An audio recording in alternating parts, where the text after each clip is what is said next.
జై శ్రీరామ్. అందరికి నమస్కారం. చిన్న కథ, మంచి సందేశం.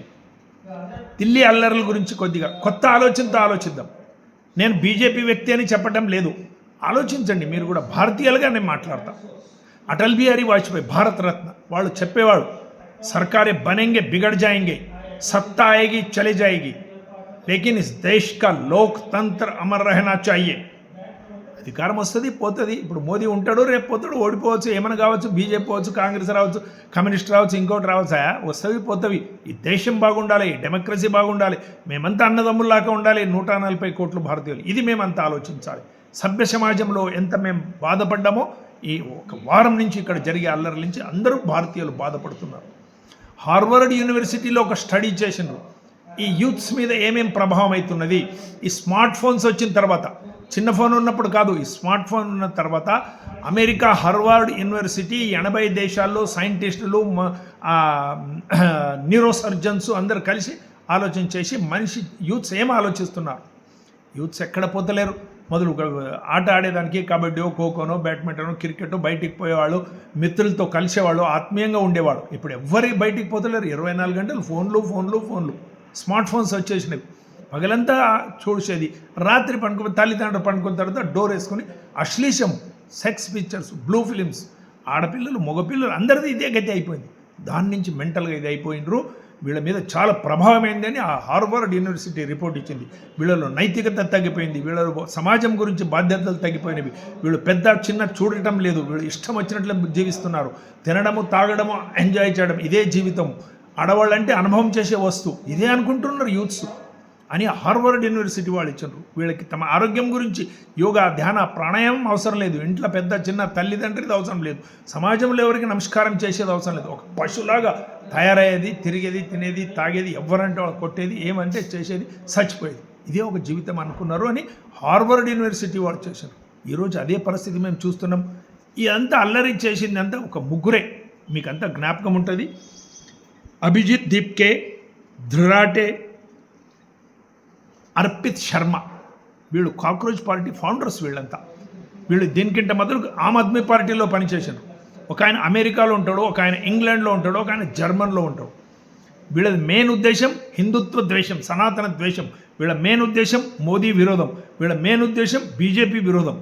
ఇదే వీళ్ళకి ఇంకేం పని లేదు. వీళ్ళ వెనక ప్రకాష్ రాజు, వీళ్ళ వెనక కేజ్రీవాల్, వీళ్ళ వెనక రాహుల్ గాంధీ, ప్రశాంత్ కిషోర్, ఇలాంటి వాళ్ళు వీళ్ళకి వెనక డబ్బా కొట్టుకుంటే వీళ్ళకంతా వీళ్ళంతా కలిసి అల్లరి చేసినారు. మోదీ దగ్గర 2 ఆప్షన్ ఉండేది. ఒకటి వీళ్ళని సంపాలి, ఫైర్ చేసి 10, 20 మంది, 50 మంది చావాలి, లేకుంటే ఎన్నికకి జరగాలి. సింహం దాడి చేసేటప్పుడు కొద్దిగా వెనక్కి జరిగి మళ్ళీ దాడి చేస్తుందంట. అట్లా ఆ మోదీ గారు పెద్ద బిల్లు పార్లమెంట్లో పాస్ అయ్యేది ఉంది. ఈ మూర్ఖుల దగ్గర ఎక్కడ అని, సరే మీ ఇష్టం వద్దంటారు కదా అని రాజీనామా ఇప్పించిండు. దీన్ని ఓటమిని ఎవ్వరు అనుకోవద్దండి. వీళ్ళు ఏదో గెలిచిండ్రు అంటారు. ఆయన పాపం లద్దాఖ్ వ్యక్తి సోనల్ వాంగ్చుక్ నిన్న మహాత్మా గాంధీ దీని దగ్గర పోయి మాలలు అర్పించి ప్రార్థన చేసి, నా దీంట్లో వేరే ఎవరెవరో వచ్చిండ్రు, చాలా అల్లరైంది, బాధ అయింది, 21 మంది చనిపోయినరో, వాళ్ళ నుంచి ఇది జరిగింది, మాకు విజయము. నేను కానీ కాక్రోజ్ పార్టీ కానీ ఎవ్వరూ దీనికి అధికారులు కాదు అని ఆయన చెప్పిండు. చూడండి ఆ పెద్ద మనిషి ఎంత మాట్లాడిండు. వీళ్ళు నిన్న ఢిల్లీలో 5 స్టార్ హోటల్లో బట్టలు ఇడిచి తాగి ఎగరలాడి డ్యాన్సులు, నృత్యం చేసిండ్రు. 21 మంది చనిపోయిన తల్లిదండ్రులు ఇంట్లో ఏం ఆలోచిస్తుండవచ్చు. వాళ్ళ గురించి ఏమి వీళ్ళు వాళ్ళ ఇంటికి పోలేదు, వాళ్ళ గురించి మాట్లాడలేదు. తాగి తందానలాడి ఢిల్లీలో 5 స్టార్ హోటల్లో ఎగరలాడుతున్నారు. ఎవరో ఒక ఆయన పాపం జువేద్ భాయ్ అంట, ఆయన 3 కోట్ల రూపాయలు అన్నం ఇచ్చిండు, అందరికి పంచుండు. అరే పాపం చాలా మంచోడా, ఆయన ఇది చేసేవాడు, దీంట్లో చిన్న సెల్ ఫోన్ రిపేర్ చేసేవాడు, ఈరోజు పెద్దగా చేసిండట. సంతోషం. ఒక రిపేర్ చేసేవాడు 3 కోట్ల రూపాయలు ఎక్కడి నుంచి తెచ్చిండు. దీని గురించి ఎవరు ఆలోచించరు. జువేద్ భాయ్ చాలా పెద్ద మనిషి అని. వీళ్ళంతా దుర్మార్గ ఆలోచనతో దేశంనంతా పాడు చేస్తున్నారు. కాబట్టి మేము కూడా సాత్వికంగా ఉండేవాడు, దేశం కొరకు ఆలోచన చేసేవాడు, మేము కూడా కొంత ఆలోచన చేయాలి. ఈరోజు ఏం పరిస్థితి, అందరూ ఏమనుకుంటారు, మేము సంపాదితులమే, మేము ఎవరు పేరుకోమో, వ్యాపారమేమో, ఉద్యోగమేమో, మా పురోహిత్యమేమో, మా గుడిలేమో, పూజలేమో చేస్తాము, తింటాము, ఉంటాము, ఇంటిగా పైసలు సంపాదిస్తాము, బంగారం తీసుకుని, పైసలు తీసుకుని బ్యాంకులో పెట్టుకుంటూ డిపాజిట్ చేసుకుని ఉండడం. ఏమన్నా కానీ దేశం పాడైతే, దేశం విచ్ఛిద్రం అయిపోతే మాకు కూడా గతి వస్తుంది. ఇదే ప్రశ్న భీష్మాచార్యులు షర్పంజర్ మీద పండుకున్నప్పుడు ద్రౌపది అడిగింది. తాత, నువ్వు షర్పంజర్ మీద పలుకుని వేదాంతం చెప్తున్నావు, కథలు చెప్తున్నావు, ఆ రోజు నాకు సీర ఎగ్గేటప్పుడు నీవు ఉన్నావు, భీష్మాచార్యులు ఉన్నారు, ద్రోణాచార్యులు ఉన్నారు, కృపాచార్యులు ఉన్నారు, పెద్ద పెద్ద అతిరథులు మహారథులు ఒక్క మాట ఆడలేదు దుర్యోధనకి. ఎందుకు అడిగితే అప్పుడు ద్రోణాచార్యులు చెప్పిన మాట తప్పైందమ్మా, మా నుంచి కూడా తప్పైంది. నేను దుర్యోధన అన్నం తిని నాలో కూడా రక్తం ఇది అయింది. చూడండి, దుర్మార్గులు దుష్టతనం కంటే మంచివాళ్ళు మౌనం చాలా డేంజరస్. మేము ఇంట్లో కూర్చుంటాం హాయిగా, నాకేం సంబంధం లేదా, ఏమన్నా కానీ అగ్గంటి సాయం ఎవరైనా సాయం, మేము సంపాదితున్నాం, మేము ఎవరు పెరిగిపోతున్నాం. చూస్తావు కదా, నేను చిన్నప్పటి నుంచి ఎక్కడ పోతామా, ఎవరితో మాట్లాడతామా, మా ఇల్లుదేమో పైసలు సంపాదించి బ్యాంకులో పెట్టేది, అదే పని మాది. ఈ ఆలోచన ఉండొద్దు. ఒక రాజు ఉండేవాడు, అంటే ఒక రాజ్యము, అక్కడ రాజు 5 సంవత్సరాలు వాడు రాజు ఉండాలి. 5 సంవత్సరాల తర్వాత వాడిని తీసుకుని పోయి అడవిలో పెట్టేవాడు. అక్కడ ప్రాణులు అవి ఇవి పీక్కుని తినేది.